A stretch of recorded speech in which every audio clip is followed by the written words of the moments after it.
कहा जाता है कि हमारे घर पर जो कोई भी आता है उसे कभी खाली हाथ नहीं भेजना चाहिए। जो पितृपक्ष का पीरियड होता है उसमें वाकई में हमारे पितृ घर आते हैं, क्या वो कोई संकेत भी लेके आते हैं? क्या जब पितृ नाराज होते हैं तब एक छोटे से परिवार में जहाँ पे 4 से 5 लोग रहते हैं वहाँ पे वाद विवाद, क्लेश या मतभेद देखने मिलते हैं? क्या आपके जीवन में भी रिश्ते खराब होना, फाइनेंशियल क्राइसिस, हेल्थ खराब होना, बार बार पैटर्न्स रिपीट होना, ऐसी चीजें रिपीटेटिव होती रहती है? आज मैं आपको इस रहस्य के बारे में विस्तार से बताने जा रहा हूँ, तो प्लीज इस वीडियो को ध्यान से देखिए।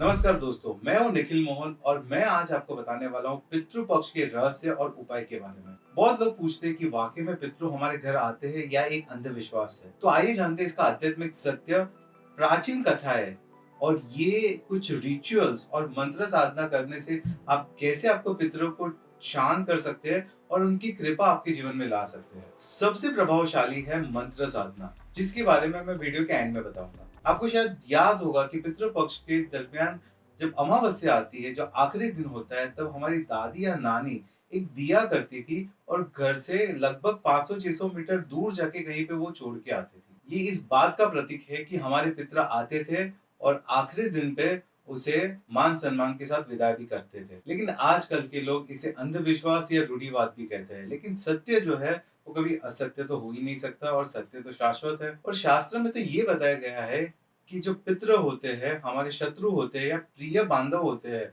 वो हमारे घर पे पुत्र या पुत्री बनकर जन्म लेते हैं, क्योंकि आपके और उनके बीच में एक कार्मिक डेट होता है, जिसे ऋणानुबंधन भी कहते हैं। कोई इच्छा अपूर्ण रह गई हो, उन्होंने आपको पूरा एम्पायर तो क्रिएट करके दिया है, आपको पाला पोसा, लेकिन आपने कभी उनको ग्रेटिट्यूड नहीं किया।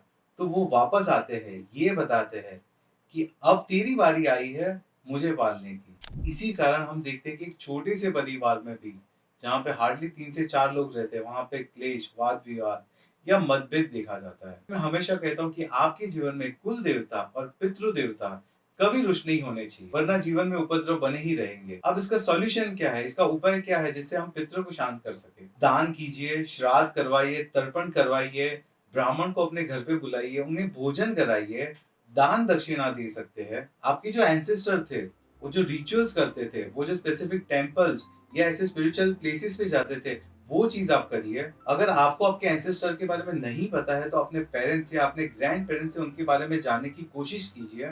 और एक बहुत ही इंपॉर्टेंट चीज आपको ये जाननी है कि आपके जो एंसेस्टर्स थे वो एग्जैक्टली कहाँ से आए हैं, रूट क्या है, रूट पे आपको जाना होगा और ये पता करना होगा कि आप कहाँ से आए हो, आपके रिचुअल्स क्या थे, आपके जो एंसेस्टर्स थे वो क्या रिचुअल्स फॉलो करते थे, और जो भी लीनियज है आपकी, उसको आपको समझना होगा और उसे ग्रेटिट्यूड करके आगे कैरी फॉरवर्ड करना होगा। क्योंकि जो 15 दिन का पीरियड है वो केवल साल में एक ही बार आता है। और ये कहा भी जाता है कि जो आपके घर में जब कोई आता है तो उसे खाली हाथ नहीं भेजना चाहिए। और ये तो खैर आपके पूर्वज है, तो उसे कैसे आप खाली हाथ भेज सकते हैं? तो कौन से ऐसे पावरफुल मंत्र करें जिससे आप अपने पितरों को शांत भी कर सकते हैं और उनकी कृपा भी आपके ऊपर बरसा सकते हैं? तो सबसे पहले आप कोई भी मंत्र या उपासना करें, उससे पहले आपको इंटेंशन लेना होगा कि आप ये स्पेसिफिक मंत्र साधना कर रहे हैं, वो आपके पितृ को उन्नति के लिए कर रहे हैं, उनकी मोक्ष के लिए कर रहे हैं। तो इन 15 दिनों में आप रोज एक नियमित समय अनुसार गजेंद्र मोक्ष का स्तोत्र कर सकते हो, जिससे आपके पितृ को शांति मिलेगी। भगवत गीता का 7वां अध्याय करना भी बहुत पावरफुल है, ऐसा शास्त्रों में भी बताया गया है।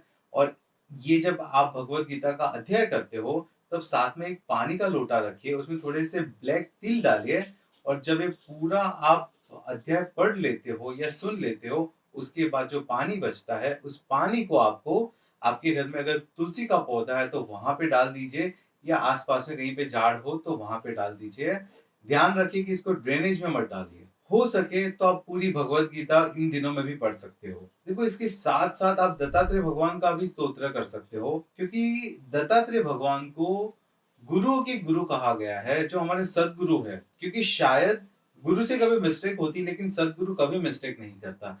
और ये सदगुरु ऐसा है जो इन दिनों जब आप उनके स्तोत्र करते हो तो उनकी कृपा हमेशा आपके ऊपर और आपके पितरों के ऊपर बरसती रहती है। इसी के साथ साथ हनुमान चालीसा भी कर सकते हो, विष्णु सहस्त्र नाम पढ़ सकते हो, कर्ज मुक्ति के लिए आप लिंगाष्टकम भी पढ़ सकते हो। तो जब ये सारी चीजें आप करते हो तो डेफिनेटली पितर आपके ऊपर कृपा करते हैं। तो मेरे दोस्तों, इन पितृ पक्ष में आप कौन सी साधना करोगे? गजेंद्र मोक्ष, विष्णु सहस्त्र नाम या फिर भगवत गीता?